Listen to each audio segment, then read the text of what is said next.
요절 말씀을 한번 읽고 다음에 이렇게 다 같이 출애굽기 6장 3절 여기 읽겠습니다. 시작. 내가 아브라함과 이삭과 야곱에게 하나님 곧 전능자의 이름으로는 나타났으나 나의 이름 여호와로는 그들에게 알리지 아니하였느니라. 내가 그들과 더불어 내 언약을 세워 가나안 땅 즉 그들이 나그네로 지냈던 곳 그들의 순례의 땅을 그들에게 주기로 하였으며 또한 이집트 사람들이 속박한 이스라엘 자손이 신음하는 것을 내가 듣고 내 언약을 기억하였노라. 그러므로 이스라엘 자손에게 말하기를 나는 주니라. 내가 이집트 사람들의 진 밑에서 너희를 빼내며 내가 그들의 속박에서 너를 자유롭게 하고 내가 뻗은 팔과 큰 심판들로 너희를 구속하리라. 내가 너희를 취하여 내게 한 백성으로 삼고 내가 너희에게 하나님이 되리니 내가 이집트 사람들의 진 밑에서 너희를 빼내는 주 너희 하나님인 줄을 너희가 알리라. 내가 아브라함과 이삭과 야곱에게 주기로 맹세한 땅으로 너희를 데리고 들어가 그 땅을 너희에게 유산으로 주리라. 나는 주니라 하라. 아멘. 특별히 출애굽기서를 중심으로 해서 하나님이 그 모세를 통하여 인도한 그 이스라엘들에게 베푸시는 은혜의 과정들, 즉 구원이죠. 약속의 땅에 들어갈 수 있도록 하나님이 친히 인도하시는 그 신앙의 여정에 대해서 함께 말씀을 나누도록 그렇게 하겠습니다. 이 복음서에서 예수님이 베드로 보고 사람들이 나를 누구라고 하느냐 뭐 이렇게 물으신 적이 있어요. 이건 기존 성경의 표현을 제가 인용한 것인데요. 그래서 답변하기를 어떤 사람들은 뭐 엘리야다, 어떤 사람들은 예레미야다, 어떤 사람들은 진례자 요한이다. 그러니까 이제 제자들 보고는 너희들은 나를 누구라고 하느냐. 그러니까 마가복음에는 하나님의 그리스도신이다 이렇게 표현되어 있고 다른 복음서에서는 살아계신 하나님의 아들이시다 또 그리스도이시다 이렇게 말했습니다. 그럴 때에 자신을 누구라고 생각하느냐 한 그 질문에 대해서 이 자신이라고 하는 것이 자신이 바로 여호와라는 얘기예요. 요한복음 8장 같은 데 보게 되면은 아브라함은 나를 만납니다. 그러니까 이제 그 듣는 사람들이 나이가 뭐 50도 안 된 사람이 무슨 엉뚱한 말을 하느냐 이렇게 생각도 하고 물었습니다. 근데 예수님은 나는 아브라함이 있기 전부터 나는 있느니라 이렇게 원래 그걸 나는 있느니라 이렇게 번역했지만 그게 여호와라는 뜻입니다. 그 영어로는 I am 이렇게 나와 있어요. 그러니까 여호와라고 하는 뜻을요 문자적으로 정확하게 표현하면은 I am이라는 거예요. 그건 우리가 해석한 게 아니라 예수님이에요. 그러니까 여호와라고 이제 간단하게 이 영어 표현을 빌렸지만은 근데 이게 이 출애굽 6장에 보게 되면은 아브라함에게 내가 전능자로서 나타냈지만은도 나의 이름 여호와 이렇게 나와 있거든요. 그 나의 이름 여호와라고 하는 것이 이게 특별한 뭐 해석을 얘기하는 게 아닙니다. 그분의 일시적인 호칭입니다. 율법하에 있었던 하나의 예언적인 호칭으로서 I am. 그래서 I am 하면 누구라고 얘기를 해야 될 거 아니야. 안 한다는 거야. I am. 나는 나고. 그럼 구체적으로 무엇입니까? 나는 뭐 나다. 그렇게 이제. 근데 그 이름이 이제 하나의 그 불완전한 의미를 담고 있어요. 근데 그 이름의 실상을 언제 나타내셨느냐? 마리아의 몸에서 육체로 태어나셨을 때에 그의 이름, 여호와가 원래 그의 이름 하면 여호와입니다. 되게 불완전한 이름이에요. 그냥 IM이에요. 근데 그 이름을 예수라 하라. 그러니까 His name is 예수. 그런 말이에요. 그러니까 예수님이 나는 누구냐면 바로 불완전한 그 이름이었던 그게 이제 성취가 되지 않은 이름이라는 거죠. 바로 여호와라는 거예요. 그러니까 그 말이 무슨 말인가 하면은 누가 나를 여호와로 깨닫느냐 그 말입니다. 이제 그런 의미가 오늘날 성경 읽어도 사람들이 잘 모르고 있어요. 또 이 요한복음의 그 5장이니까 내가 바로 그인 줄을 이렇게 나오고 그라는 말이 그게 여호와라는 거예요. 여호와, 야훼. 야훼의 완성된 풀네임이 뭐냐? 예수다 이 말이에요. 그러니까 바로 내가 바로 그 이름인데 그 이름을 성취한 이름, 즉 구원을 한다는 말이에요. 그때는 구원을 하기에는 아직 때가 이르지 아니했고, 그러니까 구원하기에는 아직 때가 이르지 아니했을 때에 그분이 나타났을 때의 이름이 여호와라는 거죠. 근데 왜 그분의 이름을 또 예수라고 하느냐? 말 그대로 그분의 이름의 내용은, 주제는 구원이라는 거죠. 구원. 그러니까 예수님은 나는 세상을 심판하러 오지 않았고, 구약의 여호와는 율법을 통해서 그 자기 백성들을 심판했습니다. 지키지 않는 사람들을 하늘에서 불이 내려오기도 하고. 근데 제자들이 예수님을 여호와인 줄 알고 구약적인 미완성의 이름을 알고 있었거든요.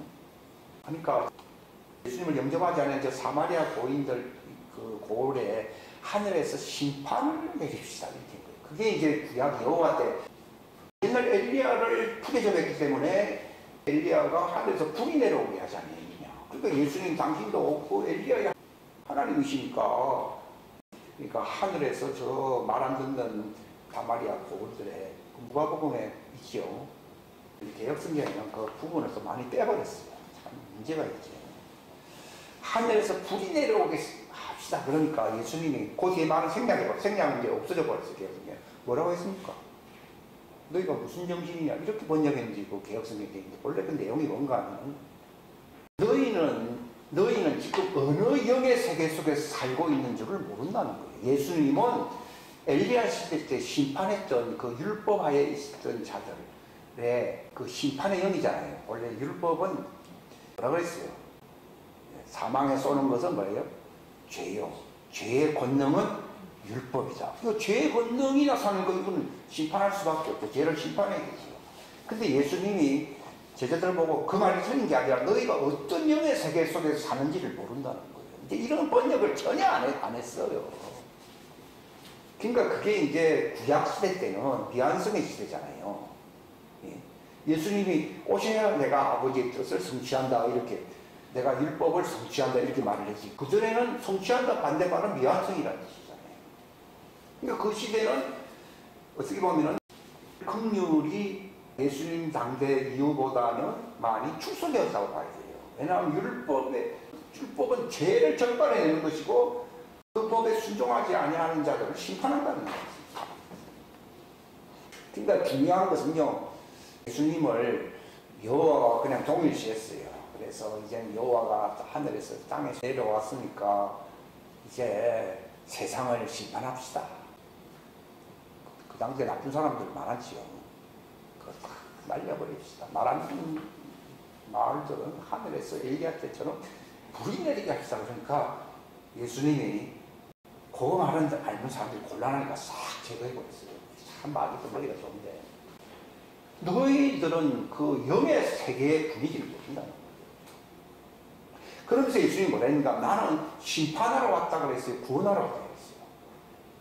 그러니까 완성된 이름은 심판이 아니고 구원하러 왔다고 해요. 그러니까 그분의 이름이 I am. 그 뭐 좀 궁금하잖아요. 그 I am인데 뭐 누굽니까 그분이?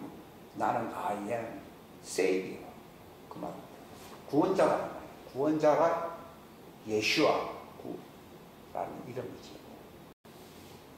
그러니까 하나님이 세상을 구원하려고, 구원이라는 것을 잘 알아야 돼. 사람들은 구원이라는 개념이요, 그냥 마음 편하고 그냥 좀 있나 봐주세요 하면 하나님 좀 위로해 주는 것 같으니까 구원받는다라고 생각을 하거든요. 하나님이 어떤 방식으로 사랑했냐? 구원하는 것으로 사랑했다는 거예요. 근데 오늘날은 사랑해주는데 구원은 못 받았어요, 사람들이.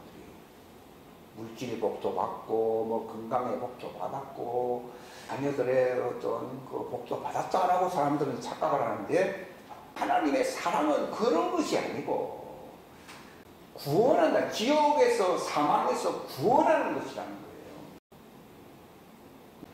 그게 하나님이 세상을 사랑했다는 거예요. 사람들이 하나님이 세상을 사랑했다니까 인생을 행복하게 만드는 것을 사랑이라고 생각하고 있어요. 근데 하나님의 사랑은 건져내는 거예요. 모세라고 하는 이름이 뭔가 하면 물에서 건진다는 거예요. 이스라엘 사람들을 하나님이 사랑했다고 하는 것은 모세의 그 이름과 같이 흑암에 이게 물 깊은 데 잠겨 있었잖아요. 거기서 건져내어 가지고서 빛의 하나님의 왕국으로 인도해 주는 것이 이게 구원이거든요. 여기서 건져 가지고 이렇게 나와야 되는 거예요. 이렇게. 그게 모세라는 뜻이에요. 근데 모세는 존경하는데 자기들이 모세라고 하는 뜻대로 건짐을 받지 못했다는 거죠. 근데 예수님이 마리아의 몸에서 육체로 종의 형체와 같이 태어나신 목적은 그분의 바로 십자가의 그 희생 속에 담겨져 있는 그분의 그 긍휼을 통해서 그대로 흑암 밑에 모세라고 하는 이름 그대로요 건져내는 거예요. 구원이라고 하는 것은 빛의 세계로 건져지는 거예요. 흑암 밑에 있다가. 그래서 그 의미를 잘 모르니까 결론적으로 구원을 받지 못하는 불행한 일이 나타나는 거죠. 그러니까 교회가 존재하는 목적은 구원을 받게 하려고 합니다. 그런데 사람들은 외치는 자도 제대로 전달을 하지 못했고 듣는 사람들도 깨닫지 못하기 때문에 건짐을 받지 못한다는 거죠. 건짐. 그 복음이라고 하는 메시지가 뭐냐? 예수라고 하는 그 이름이 건진다는 거죠. 그러니까 모세라고 하는 이름도 건진다는 것이고 예수라는 이름도 같습니다. 건진다는 거예요. 그래서 예수님이 모세에게 나타나기 전까지는 하나님은 정말 하나님이다. 하나님이라는 전능자라는 의미가 있거든요. 전능자는 알고 있었지만 건지는 자로는 알지 못했다 이 말이에요. 그게 이제 나는 바로 건지는 자로 왔다고 하는 그 의미 뉘앙스를 풍기는 이름이 뉘앙스의 이름이긴 하지만은 그게 여호와라는 거예요. 그러니까 예수님이 나를 누구라 해? 나라고 하는 게 I am이라는 거예요. 너희들은 나를 여호와로 알고 있느냐 이 말이에요. 그게 나는 누구냐? 바로 모세를 통해서 자신의 이름을 여호와라고 알리셨듯이 나는 구원자다. 그래서 예수아다. 이렇게 말하는 거예요. 그러니까 너희가 그 모세가 말을 했던 여호와가 구원자임을 바로 그 구원하려고 오시는 분. 그때는 구원자라고 알렸을 뿐이지 아직 그 일을 이루질 않았기 때문에 예표적인 것이었기 때문에 예수아라는 말을 붙이질 않았어요. 그걸 하나의 암시를 했던 겁니다. 근데 여기 우리가 읽었던 출애굽기 6장은 상당히 깊은 말이에요. 나의 이름 여호와. 이거 사람들이 잘 모르거든요. 그래서 그분이 내가 이집트 사람들에게 속박을 당한 이스라엘 사람들을 어떻게 한다 했습니까? 무거운 짐 밑에서 저들을 빼내준다는 거예요. 세퍼레이트. 빼내주고 속박에서 그들을 자유롭게 하고 그들을 심판해 가지고서 너희를 구속할 것이다. 그래서 너희를 나의 백성으로 삼고 내가 너희 하나님이 된다는 거죠. 그러니까 이 무거운 이집트 사람들의 짐 밑에서 너희를 빼어낸다. 이게 전부 구원이라는 뜻이거든요. 무겁고 짐진 자들아. 예수님이 그 바로 이건 하나의 예표적인 것이기 때문에 여호와라고 미안성이라고 쓴 것이고, 예수님이 와서 여호와라고 안 했어요. 자기를. 이제 실질적으로 이집트 사람들의 폭정에만 시달린다는 그런 육체적인 고달픔이 아니고 마귀입니다. 마귀는 육체뿐만 아니라 그 영과 혼을 확 쥐고 있잖아요. 그러니까 무겁고 짐진 자들아 다 내게로 오라. 내가 너희를 쉬게 하리라. 안식을 주리라. 이게 예수와거든요. 근데 그 이전에 모세에게 나타났을 때는 하나 예표적인 것으로서 보여준 거예요. 왜냐하면 정치적인 폭정에서부터 신적으로 노예로 부리는 그 포갑에서부터 그들을 인도한다. 이것도 뭐 구원이라는 의미가 들어가겠지만은 그들의 혼이 완전히 구원받는 수준에 이른다는 의미는 좀 없어요. 그러나 예수님이 오심으로써 그 율법의 어떤 한계적인 의미를 율법을 완성시키려고 했다는 게 육신적인 폭정 정도가 아니라 아예 마귀로부터 너희를 해방시킨다. 그래서 그 몸을 완전히 하나님의 왕국으로 들어갈 수 있는 부활체로 만들어 주겠다고 하는 것이 이게 완벽한 구원의 청사진이라 이렇게 말을 할 수 있어요. 구약은 여호와 시대 때 하나의 예표적인 것입니다. 실상. 근데 제가 이런 말을 좀 잔소리를 하는 분은요, 여호와와 예수와의 관계를 아셔야 되는 거예요. 그러니까 그때는 미완성이기 때문에 눈에 보이는 것으로서 그들에게 그 장차올 참된 실상을 알려줘야 되기 때문에 불이 그냥 사람들 위에 떨어지게 했어요. 불살라 버리기도 하고 그랬다고요. 근데 예수님은 제자들이 엘리야 시대 때처럼 그렇게 합시다 그러니까요. 그때는 여호와 시대고 예표적인 미완성의 시대고, 지금은 예표 미완성 시대가 아니라 구원을 완성시켜 주려고 내가 온 거다. 그런 말입니다. 근데 지금 하늘에서 사람 육체에 불이 떨어지는 것이 아니라 마귀로부터 해방시키는 게 그게 이제 목적이거든요. 이집트로부터 해방된다고 정치적인 그 해방 구원론자들이 많습니다. 지금도 기독교가요. 그렇다 하더라도 그 혼은 지옥에 들어갈 수 있거든요. 그거는 완전한 구원이 아니라는 거예요. 그러니까 제자들마저도 그걸 깨닫지 못하니까 옛날에 여호와로 착각하고 있으니까 너희가 지금 너희의 영의 길을 모르고 있다 이 말이에요. 그 인더스피리란 말이 나오거든요. 그 영이 어떤 영 안에 너희가 있는데 마치 기류가 지금 비가 오고 있는데 마치 땡볕인 줄 알고 너희가 착각하고 있다 이 말, 그런 뜻입니다. 지금 봐라, 지금 공기가 수증기가 가득해 비 오고 있지 않는가. 그런데 왜 땡볕에 물한방울 없는 것처럼 너희가 옛날 시대를 생각하느냐 하는 그런 의미입니다. 예수님. 그래서 예수님이 그 뒤에 그 개혁성경이 없어요. 우리는 개혁성경하고 비교를 여러 군데 안 하기 때문에 뭐 어렵고 뭐 이런 건 줄 아는데, 저는 이거 옛날에 한 20년 전에 비교한다고 수년간을 공부를 했거든요. 저는. 그래서 예수님이 결론적으로 한 말이 뭡니까? 나는 심판하러 온 게 아니고 사람의 혼을 구원하려고 왔다. 모세가 아무리 뭐 인도해도 그 사람들의 혼을 구원하는 건 아니잖아요. 환경적인 어떤 압제로부터 해방 이런 건 있어도 그들의 혼이 구원받는다는 것은 아직 시기상조라고 볼 수 있어요. 그 당시 모세 시대에는요.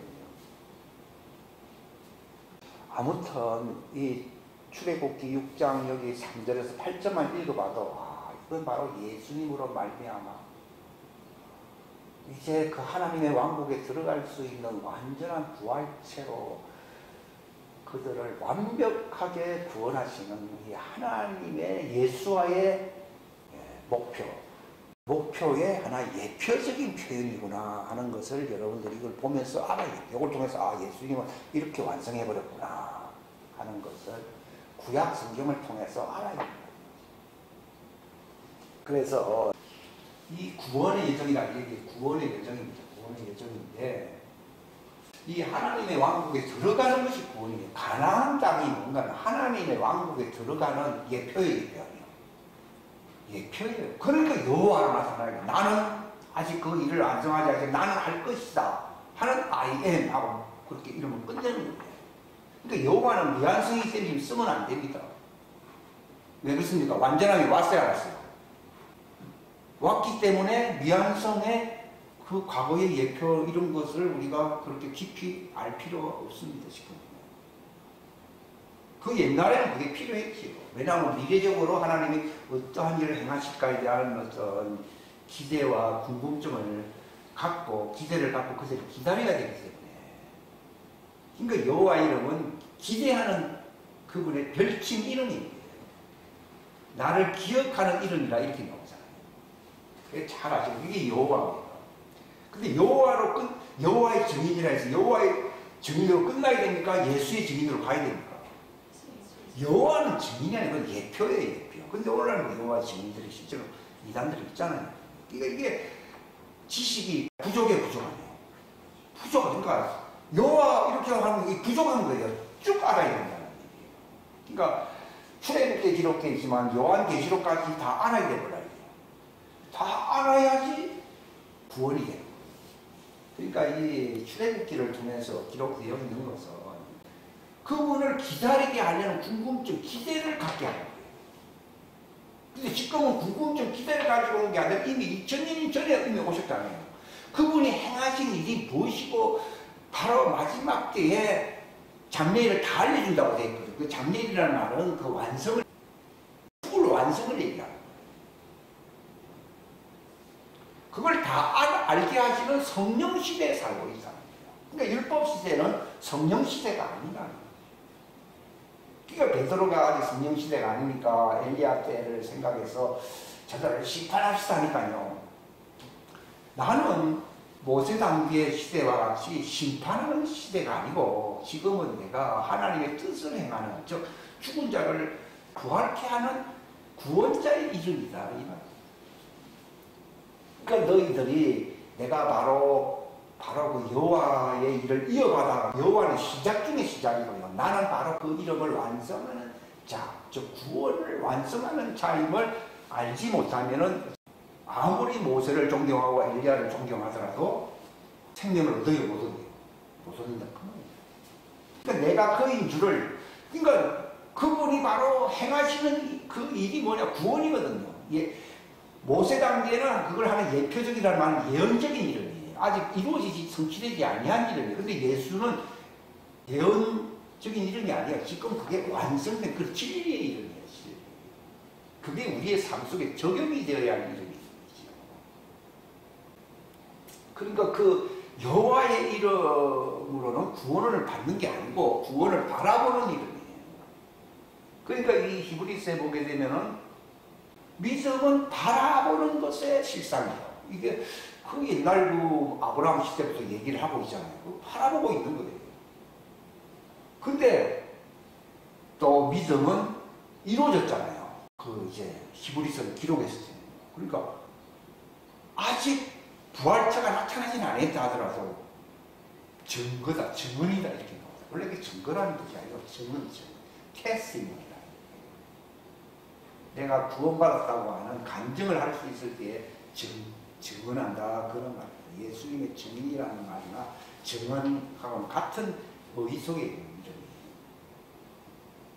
그러니까 구약시대 사람들은 그분을 바라보고 있는 거예요. 그러니까 아브라함 품에 이제 그들이 들어갔죠. 들어가는 것은 이제 자기들을 구원할 그분이 나타나실 때를 기다리는 거예요.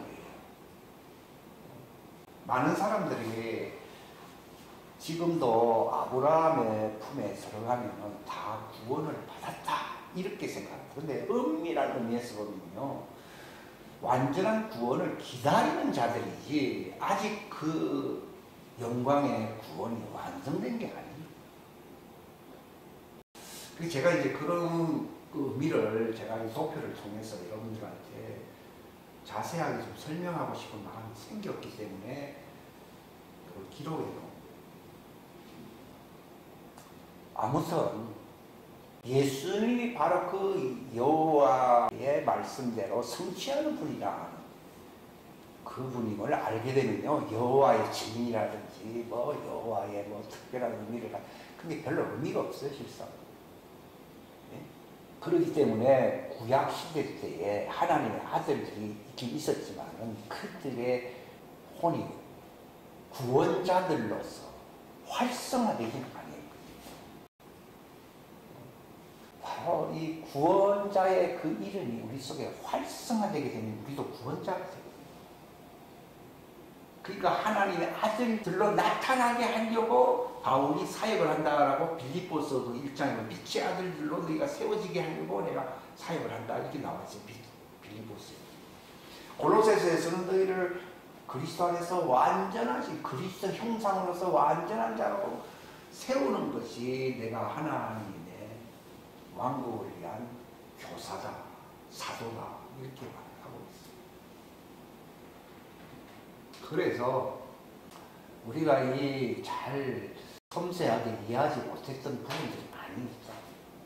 근데 이것이 완전하게 깨끗하게 이해가 돼요. 그러면은 삶에 희미한 것이 다 사라져요. 근데 진리를 안다는 것이 확실하게 모든 진상을 과정이죠. 이걸 알게 되면요 자유가 옵니다. 그걸 진리라고 얘기하지. 진리를 알게 될 길이 자유하게 된다는 거죠. 참 이것은 기독교의 핵심 부분을 다루는 분야이기 때문에 굉장히 심각한 내용들을 많이 담고 있습니다. 그 요한복음 8장 얘기하다가 이어왔는데 아브라함은 나의 때 볼 것을 기대하면서 기다리고 있었다. 그리고 실제로 예수님이 그 이삭을 낳게 하려고 또 천사들과 함께 그 소돔 고모라 성을 멸하기 위해서 아브라함을 방문했잖아요. 그분이 바로 바리새인들 앞에 섰던 그 예수, 2000년 전에 그 예수님이었는데 내가 바로 그였다 이 말이야. 그 여호와를 만났잖아요. 천사들과 함께 이삭을 낳게 주겠다는 약속을 하면서. 그러니까 아브라함이 나를 만나기를 간절히 고대하고 기대했는데 실제로 여호와를 만났지만 그 자가 누구라고요? 나다 이 말이에요. 그러니까 나를 만났어요. 당신이 여호와 하나님이라는 말이 이 말이에요. 그러니까 그들이 막 인정하기가 싫은 거죠. 그러니까 막 그를 예수님을 핍박하는 거죠. 그러니까 네 나이가 몇 살인데 그때는 1500년 전인데 설상 네가 그라도 나이가 보자 이걸 예수님을 육체로가 생각. 육체로 오신 것은 구원을 완성하는 결정적인 이유입니다. 천사로 나타났어요. 옛날에 여호와는요. 그 여호와의 사자라는 말이 천사입니다. 여호와의 천사. 그걸 이제 갈라디아에서 보면 하나님의 천사였던 그게 바로 여호와거든요. 근데 지금은 육체 안에 나타났던 예수 그리스도. 그러니까 하나님의 천사 또 예수 그리스도. 하나님의 천사한테 여호와고 바로 하나님의 기름 부음 받은 그리스도 이렇게 표현을 하고 있어요. 그러니까 제가 표현이 미숙하더라도 저 사람이 무슨 얘기하는지를 알고 있어요. 왜냐하면 그 깊은 내용을요 아주 쌈박하게 그냥 간단하게 표현하기 참 어렵어요. 근데 예수님이 뭐라 했습니까? 그 아브라함이 만났던 분은 그 여호와잖아요. 그죠? 근데 그 자가 바로 나다 이 말이에요. 그러니까 아니 그분은 영광스러운 분인데 당신은 뭐 늙었다면 모르지만 나이도 50도 안 된 주제에 그런 말을 하냐 이 말이거든요. 근데 그게 이제 구원자가 실제로 구원을 완성하기 위해서는 죽어야 되거든요. 그래서 예수님이 뭐라 했습니까? 나는 아브라함 있기 전부터 나는 원래 아이에 아브라함 이전부터 나는 아이에 나는 존재하느니라.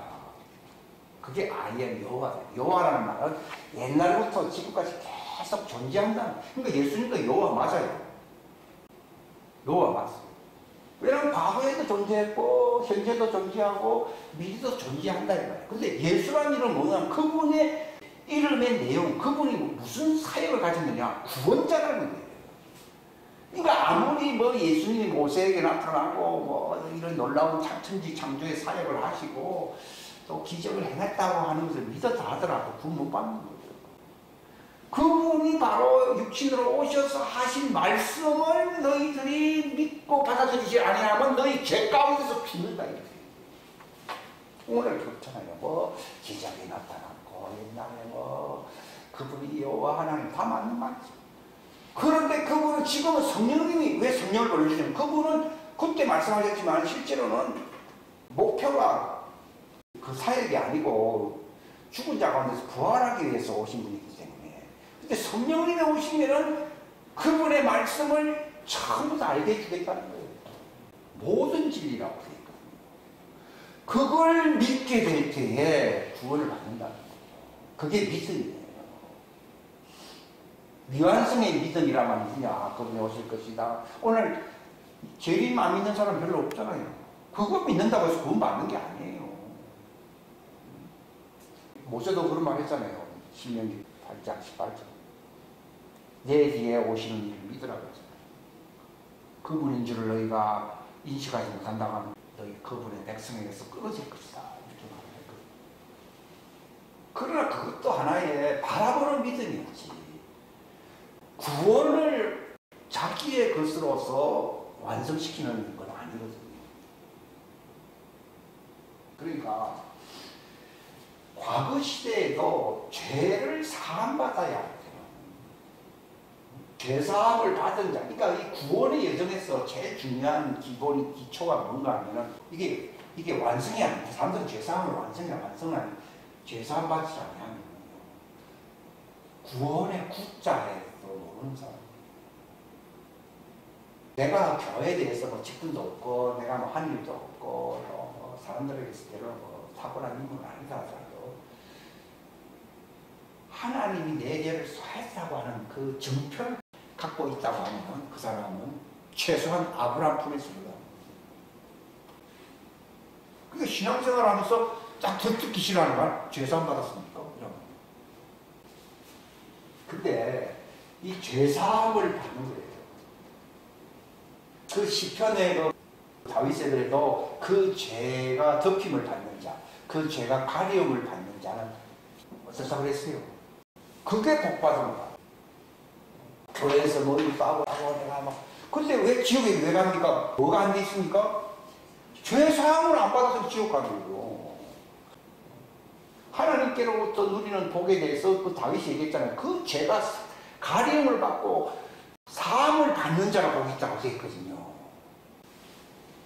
이게 죄 사함 받아야 돼요.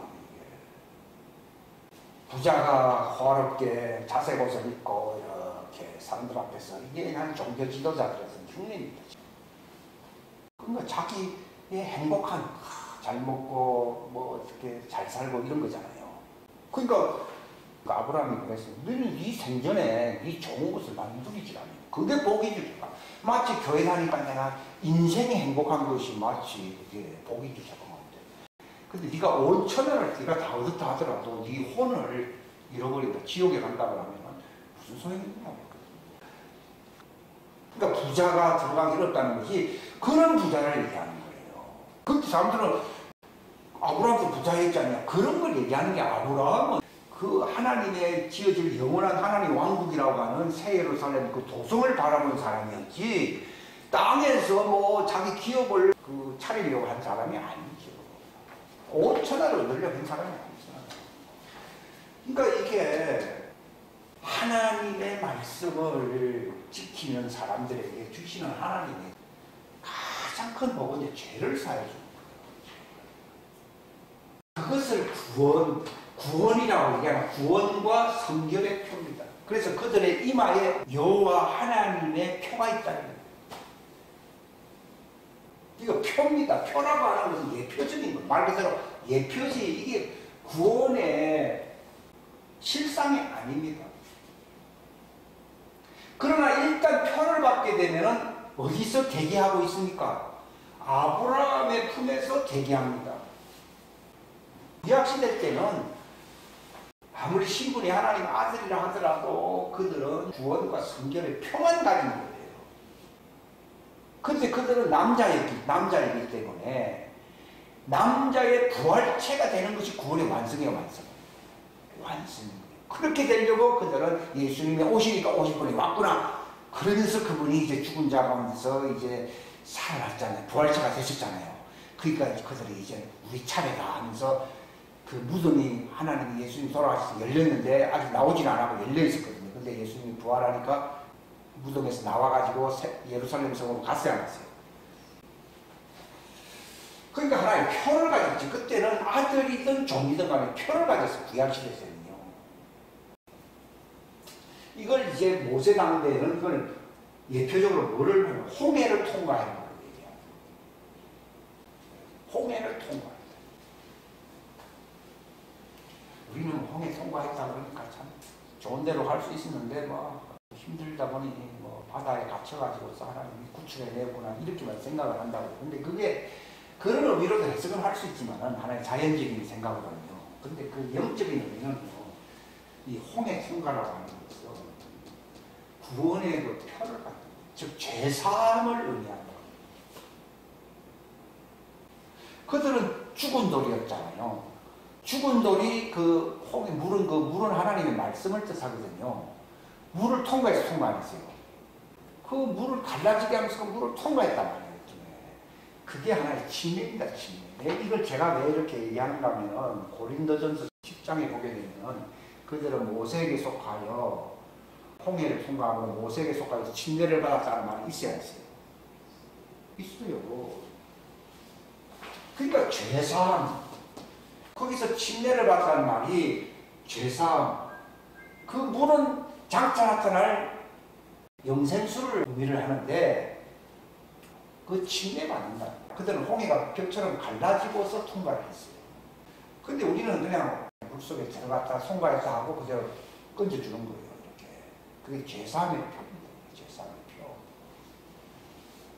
근데 수영장 물에서 나왔다고 죄사함이 되는 게 아니라 그분의 말씀에 순종하게 되면, 그분의 말씀에 순종하게 되면은 바로 죄사함의 표를 받는다. 근데 이것이 완성이 아니다. 근데 이 죄사함의 표인 홍해를 통과하지 않은 요즘으로 말하는 침례입니다. 침례. 왜냐하면 실제로 그들은 모세에게 속하여 침례를 받았다는 말이 있거든요. 그게 홍해 통과를 얘기합니다. 오늘날 그분의 말씀의 물을 홍해라고 하는 표현을 쓰도 좋고 또는 워터스라는 표현을 쓰고 침례자 요한은 요단강물에서 침례를 줬다고 되어 있잖아요. 아무튼 죄를 사해주는 표를 받았느냐? 그러면은 아브라함 품에 간다고. 이 정도는 여기까지입니다. 근데 그 속에 통과를 했지만도 종들이 아니라 예수님과 같이 영생을 누려야 할 자들이 거기에 있다 그러면은 아직도 표만 받고 있었기 때문에 아브라함 품에 있었어요. 또 요셉의 무덤에도 있었어야 했어요. 아브라함은 처음이 그 다음에 이제 또 따로 이제 그들만 따로 모아놓은 것이 요셉의 무덤이거든요. 아브라함은 옆에 붙어 있는 거죠. 근데 그들은 표만 받았기 때문에 믿어야 되거든요. 믿음을 갖고 있어야 갖고 있어요. 구원이 완성될 것을 믿는 믿음을 갖고 있었잖아요. 그게 믿음인 거예요. 믿음은 장차 나타날 것에 실상이라는 말이 있어야겠어요. 있잖아요. 아무튼 그들은 믿음으로 죽었다고 했어요. 왜냐하면 예수님 오시기 전이었기 때문에. 죽었지만 누구를 기다립니까? 살린다는 말이 부활체가 된다는 말이에요. 살려주시는 그분, 그게 예수 이름이에요. 여호와는요 아직 하나의 예표적인 이름이지 완성된 이름이 아니거든요. 그러니까 예수님이 오셔야 되는데 이들은 결국은 여호와를 믿은 게 아니라 완성시켜 주실 그 예수님을 믿어서 안 믿었어요. 믿은 거예요. 실상은 여호와를 믿은 것도 아니에요. 실상은 여호와는 하나의 암시를 해주는 거죠. 암시. 만약에 여호와로서 죄사함 받고 뭐 된다 그러면은 뭐 여호와를 믿읍시다 하고 외쳐야 되겠죠. 근데 그렇게 여호와의 증인처럼 믿읍시다 하는 사람이 생긴단 말이에요. 근데 그건 아닌단 말이에요. 미완성에서 아예 막 끝나지 아예 세이비어 들어가야 돼. 예수. 세이비어가 안 들어가면 예수가. 근데 언제 구원을 하느냐? 예수님이 십자가상에서 살아나셨잖아요. 죽으셔서. 하니까 그분이 나를 구원하신다고 해서 이제 예수님 무덤을 열어놓은 거예요. 새롭고 상기를 열어놨다는 말은 죽은 자가 아니라 이제 너희들이 부활체로 산자로서 들어갈 수 있게 하려고 육체의 위장을 통하여 하늘왕국에 들어가는 문을 열어서 안 열었어요. 여니까 무덤이 깨져버린 거예요. 깨지니까 그들이 나온 거거든요. 나왔는데 그들은 뭘 받으러 나온 것입니까?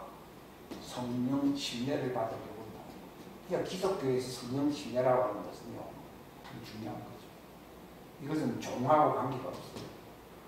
죽기는 과거에 같이 죽었는데 그들이 부활체가 되기 위해서 그분의 인도를 기다리려고 나온 것이었지. 예수님이 그랬잖아요. 내가 떠나가야 유익하다. 내가 떠나가면은 성령님을 보내줄 것이다. 왜? 유익하됐습니다. 성령님이 오셔야 구원이 완성된다는 말이에요. 그러니까 무덤에서 나왔다고 끝난 게 아니라 그들은 오순절 날을 기다려 안 기다려. 기다려가지고 그들도 성령의 음성을 듣게 하려고 참여한 거거든요.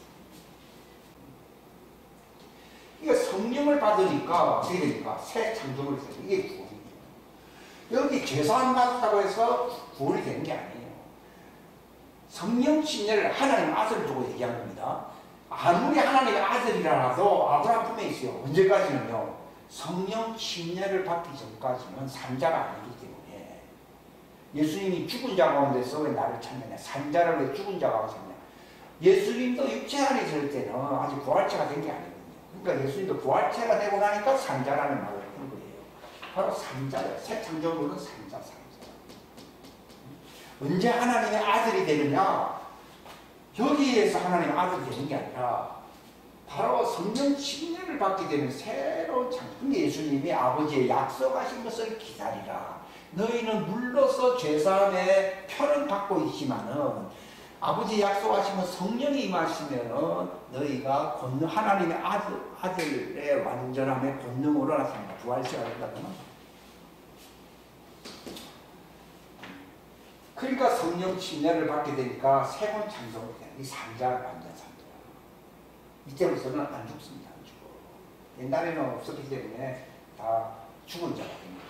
그러니까 죽은 자 가운데서 부활이라는 말을 쓰죠. 아, 산자가 됐는데 뭐 산자에서 부활이라는 말을 쓰죠.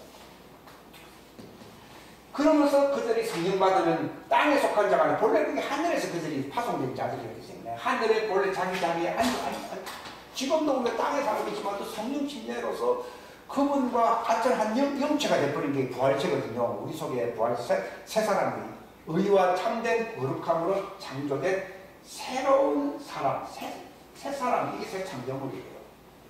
그걸 입어라. 그러면 너희는 산자로서 땅에 있는 게 아니고 무덤 안에 있는 게 아니라 이제는 무덤, 아브라함 무덤 아무리 좋은 곳이라도 무덤이 무덤 아니에요. 무덤이야. 그러니까 내 음성을 들을 때가 오나니 지금이라고 하죠. 예수님도 다 그 말에 죽으니까 무덤에서 그 하나님 아들이 나와서 안 나왔어요. 나왔잖아요. 그 옛날 앞으로만 아니요. 지금이라는 말도 쓰고 있잖아요. 그러나 아무리 그들이 그들 속에 있었지 않더라도 표에 하는 게 표적인 거예요. 그 희망은 있죠. 희망이 있으니까 믿음을 가지 안 가죠. 갖는 것이지. 절망이 됐으면 믿음 필요 없어요. 믿음이랑 지옥에 가는 사람은 믿음이 있어요, 없어요? 없습니다. 원래 그들은 이 땅에 살 때부터 믿음 안 갖고 살았어요. 아, 내가 잘 사는데 뭐 이게 구원이지. 회사가 지옥에 갔잖아요, 지금. 그러니까 믿음은 이 바라는 것에 실상이 되는데 실상을 안 믿는 사람들은 다 지옥에 가 있어요. 그냥 현상 인생이 족싸움이 하는 사람은 다 지옥이에요. 물어볼 것도 없어요. 그러니까 아브라함은 대기처로서 좋은 장소예요. 그러나 여기 죽은 자예요. 그런데 예수님이 그냥 죽은 자가 살아나서 자기 걸 하나는 간다. 이걸로 끝난다고 하면은 우리하고 상관이 없습니다. 그러나 그거는 내 아버지의 약속하신 것을 너가 기다리라. 내가 떠나가면은 내가 아버지께로부터 그 성령님을 받아가지고 너에게 보내줄 것이다. 그렇기 때문에 내가 떠나가야 가지 아니하면 성령님이 오시지 않는다는 거예요. 그러나 내가 떠나가면은 내가 아버지께로부터 성령님을 받아서 너에게 보내준다는 거예요. 기독교의 핵심 이겁니다, 실상은. 어떤 의미에서 절정, 클라이막스. 그 베드로나 뭐 다른 사람들은 어디로 가는지도 모르는데 뭐 그걸 어떻게 기다립니까? 근데 아버지의 약속하신 것을 기다리라고. 그래서 그들이 성령을 받으니까 그들이 부활체가 육체에 죽을 육체, 그들도 육체는 뭐 죽을 수 있죠. 순교도 하고 있으니까. 그러나 그들은 육신에 속한 자가 아니라 바로 성령 안에 속해 있었어요. 그러니까 성령의 침례를 받으면 무슨 일이 일어나게 있습니까? 그분의 몸이 되고 성령 침례를 받으면 성령 안에 약속에 참여하는 겁니다. 로마서 8장에는 하나님의 성령이 영이 우리 안에 거하시게 되면 우리가 육체에 속한 자가 아니라 어떤 자가 된다 했어요. 성령에 속한 자가 된다. 그러니까 성령에 속한 자라는 말 자체가 부활체라는 거예요. 그러니까 우리가 그것을 100% 성령님으로 이게 100% 채워지기 충만이거든요. 100% 하게 되면 완전히 성령 안에 들어가 버리게 되거든요. 그러면은 그때는 완전한 하나님의 아들이죠. 기름을 준비한다는 말이 그 뜻이죠. 완전히 채워지는 거예요. 그냥 뭐 가슴에 와닿고 처음에 그렇죠. 감동이다 이런 얘기하는데 그러나 시작밖에 안 되거든요. 이게 이제 예수님이 공중재림을 기다리는 사람은 그릇에 기름을 채운 자들이죠. 자기가 죽은 자들. 성령 침례를 받은, 그러니까 죽음의 시작인데 충만해지면 완전히 죽은 거예요. 근데 바울이 내가 그리스도와 함께 죽었다라는 말은 100% 성령 침례를 받았다고. 근데 오늘 요즘은 10% 받는 사람도 있고 30% 받는 사람도 있고 10% 받는, 이게 에스겔을 얘기하는 목에, 무릎에, 허리에, 가슴에. 근데 여기서 안 죽었어요. 이게 장기가 되면 죽는 거예요. 그러면 죽어야 됩니다. 근데 여러분이 잘 선택하셔야 됩니다. 여기까지 내가 안 올라가는 게 좋은지 여러분이 알았습니다. 죽어야 됩니다. 죽어야 되는데 그것도 하나님 그렇게 하시는 것이지 내가 발버둥 친다고 되는 건 아니에요. 이걸 알고 있어야 돼요. 죽어버리잖아요. 하늘에 앉힌 자들은 이게 완전히 부활체로 삼자. 이게 바로 이걸 말해서 남자의 부활체. 이 빨간색 같은 거는 보통 이 빨간색 개성은 하나님 아들을 표시하고 있고 푸른색 개성은 주로 종들을 표시할 때 나옵니다. 옛날 성전 지을 때는 푸른색도 있고 붉은색도 있고 있잖아요. 자색은 예수님을 뜻하고 자색, 홍색, 청색 이런 말이 나오죠. 거의 금색. 금색은 그분의 왕국을 표시하는 거죠. 부활이죠. 그들은 지금 죽었다면 낙원에 가는 것이고 지금 살아있고 이렇게 쫙 서 있는 사람들은 휴고돼요. 휴고될 때 뭐라고 표현하고 있어요? 몸의 구속을 받는다. 이렇게. 내 혼과 영만 구원이 되는 게 아니라 완전 육체까지도 구원대상이 있어요. 육체도 변화시킨다고 되어 있거든요. 영광스러운 몸으로 바뀐다고 되어 있거든요. 그러니까 몸의 구속이 일어나는 거예요. 지금은 우리의 영과 혼의 구속이 있는 것이지만 육체가 완전하게 되는 거죠. 예수님도 내가 죽어야만이 완전하게 된다고 나오잖아요. 부활을 채웠어요. 나보고 휴고. 근데 여기서는 저 아들만 있는 게 아니라 거의 많은 사람들이 종들이 있어요. 내가 여기서 기다리고 있는데 언제까지 기다려야 됩니까? 광야에 들어가기를 기다려야 합니다. 이 마지막 때 대환란의 때가 들어올 때 나타나야 나타나요. 옛날에도 그때 예수님 당시에도 뭐 좋은 시대 아닌데 그때 나타났잖아요. 그리고 성령을 받고 난 뒤에 그들이 하늘에 안식받으면서 낙원으로 들어가고. 이 대속죄이 왜 필요한가 하면요. 여기도 보면 새 창조물로 완성되는 걸 얘기하거든요. 죄사함 받았다고 해서 완성된 게 아니라니까요. 여기서 성령님으로 인침을 받고 그렇게 성령님으로 계속 새롭게 하신다는 말 있잖아요. 네? 성령 침례가 시작만 있는 게 아니라 계속 씻어주거든요. 그래야지 성령 침례가 뭐 받았다고 해서 끝난 게 아닙니다. 계속 성령을 새롭게 하십니다라고 했어요. 새롭게 하십니다. 그러니까 지금 죄사함은 일회용입니까? 이회용입니까? 죽기 전까지는 계속 죄사함을 받아야 돼요. 그러니까 회개를 해야 돼요. 회개하는 목적은 죄사함을 받기 위해서 하는 것이지 회개가 무슨 하나의 형식이 아니잖아요. 모양새가 아니다.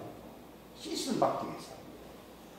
옛날 아담도 보시죠. 아담도 윗물과 아랫물이 갈라지면서 육체가 바로 그 씻은 물에서 나와서 안 나왔어요.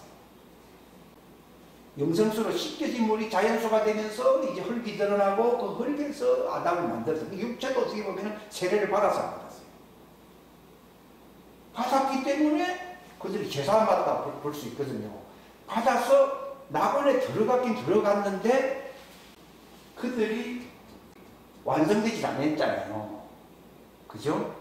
그러니까 외롭더라. 독처하고 있더라. 결국은 사단에 쏘아가지고 결국은 에덴동산에서 쫓겨났잖아요. 자, 하나님의 왕국. 이 사람들이 하나님의 왕국 바로 들어가면 안 되느냐? 이미 실험을 했어야 했어요. 아담을 죄를 씻어가지고 집어넣었지만도 그들의 본성은 땅에 속한 흑암 밑에 있던 자들이었기 때문에 죄를 지을 가능성이 여전히 남아있거든요. 그들의 혼은 여전히 독처하고 외롭다. 그 결국은 죄를 짓고 숨어버렸잖아요. 결국은 쫓겨났다. 지금 무슨 말인가 하면 아담은 최초의 인간인데 그가 죄를 사함받았다고 해서 또 죄도 짓지도 않았어. 그 당시는 아직까지 안 했지만 죄를 지을 수 있는 그런 DNA가 농후한 거기 때문에 그런 상태로 그 사단을 육체는 없어도 만들었지만 결국 하늘에서 반란했어야 했어요. 반란하고 실제 사단의 말을 들었잖아요. 아담도. 단지 사단은 천사로서 육체가 없었다는 것뿐이고 또 실제로 아담이 에덴동산에 들어갔을 때는 생기를 불어넣으니까 생육이 됐다고 했어요. 생혼이 됐어요. 혼이 활성화돼가지고 들어갔다는 얘기지 육체가 활성화돼서 들어간 게 아니에요. 자기가 벌거벗었다라고 얘기하는 거는 혼이 그 언약에 완전하게 하는 하나님의 언약의 옷을 입지를 못했다 이 말입니다. 생기를 불어넣으니까 혼이 활성화됐다. 그러니까 육체는 어디에 숨기 마치 저기 제사함 받은 모세가 죄를 지었긴 지었지만 하나님이 죄를 사해줬잖아요. 사해주니까 육체가 하나님 숨겨버렸다고 돼 있어요. 그러니까 천사가 육체 내놓으라고 막 하면서 사단하고 육체 천사가 싸우잖아요.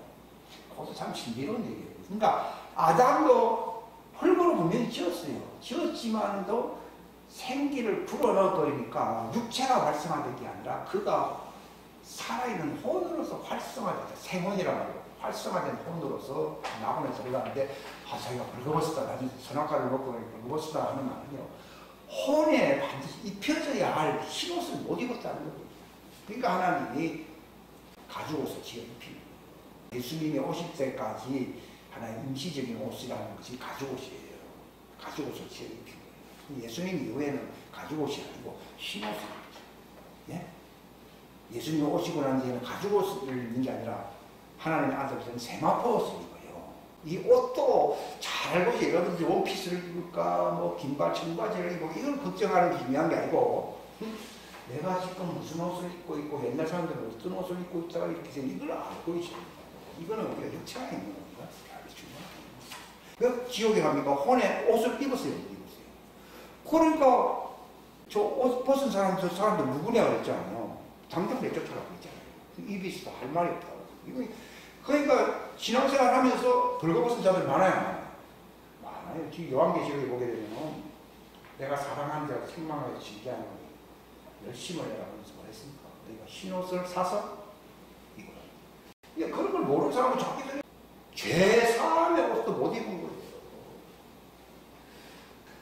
아무튼 여기에 있는 자들, 아브라함 품에 있는 사람들은요, 그 당시에 무덤에서 나와서 안 나왔어요. 예루살렘으로 나왔잖아요. 나와서 이들도 내나 무덤에서 나와가지고 광야로 가야 돼요. 광야 피난처로 가야 돼요.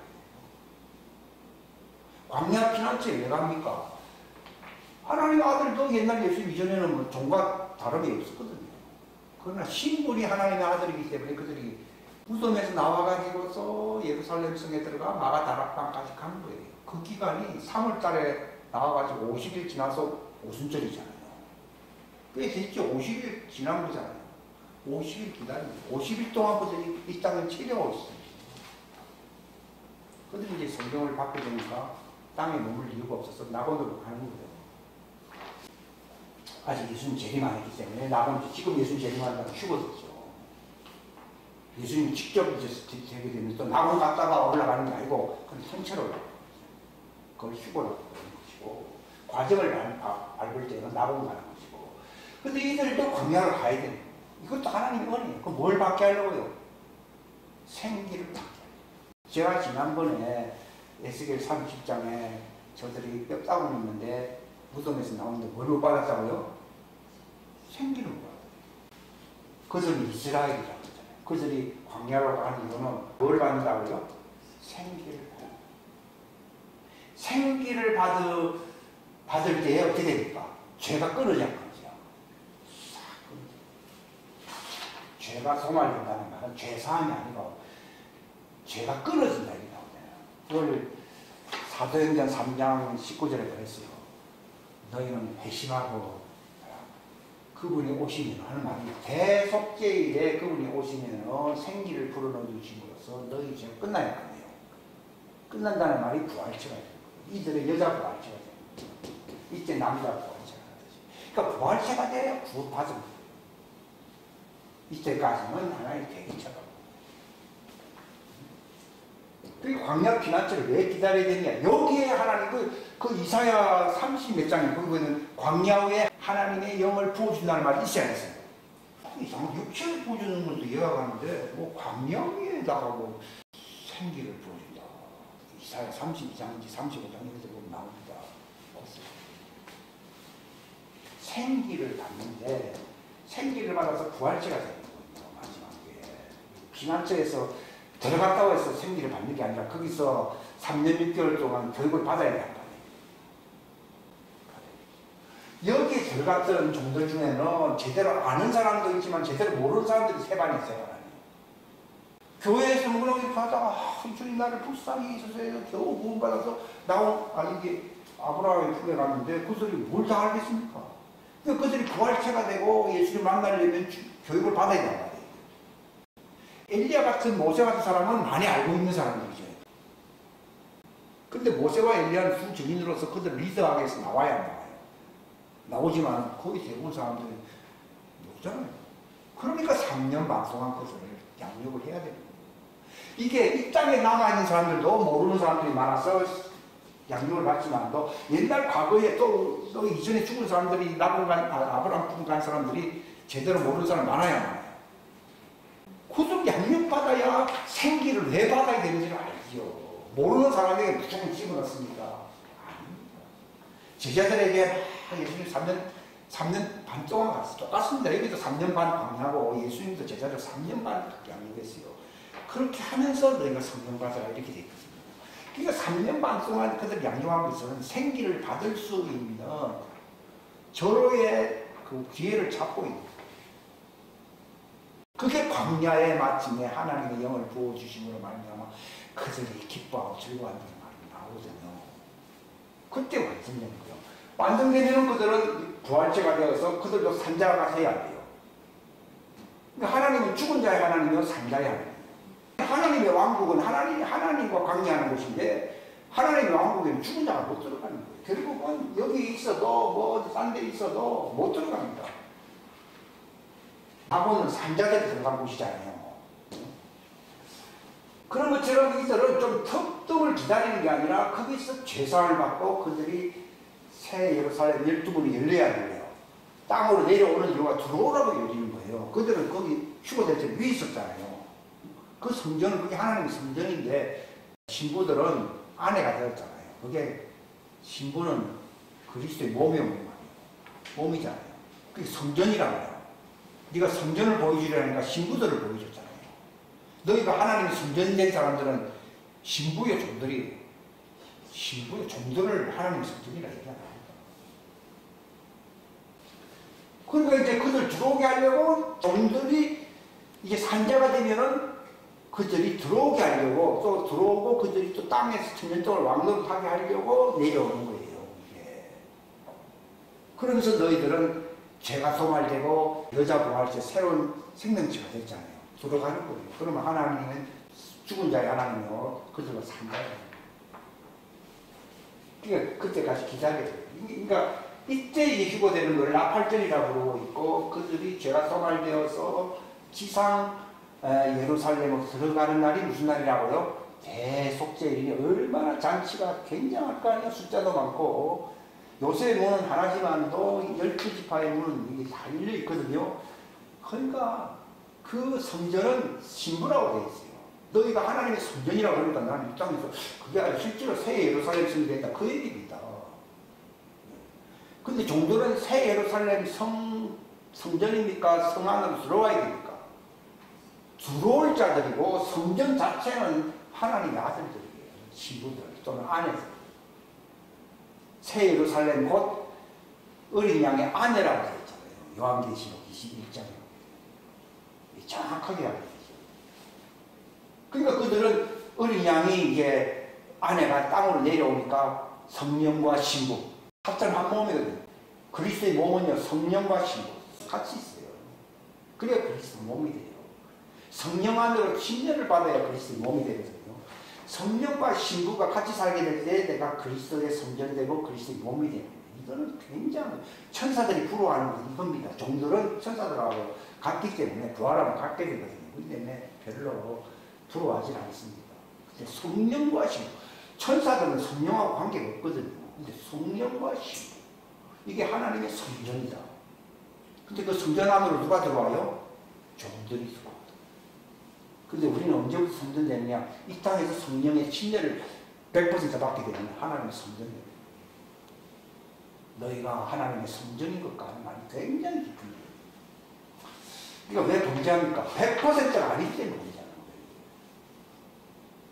거예요. 100% 되면 어떻게 합니까? 하나님 성령을 한량없이 부어주신다면 100%를 얘기하거든요. 한량없다고 하면 100%예요. 이는 예수님처럼 말을 하게 됩니다. 말에 실수가 있어요, 없어요? 없어요. 예수님은 똑같습니다. 그 말이 종들의 죄를 사야 하잖아요. 이게 외치게 되면은 그 말을 듣고서 종들의 죄가 사야 된다는 것이지 그 하나님 아들들이 잘생겼기 때문에 뭐 죄를 사 그런 거 아닙니다. 뭐 똑똑하게 해서 그게 아니고 그들의 말이 영생수다 이 말이에요. 죄를 씻어. 그래서 이제 광야 피난처에 들어가 있는 거예요. 광야 피난처에 3년 6개월 동안. 그자가 죄가 성활되는 날 예수님 지상성 새 예루살렘 성이 땅으로 내려오는 날입니다. 이게 제가 구원의 여정에 대해 있습니다.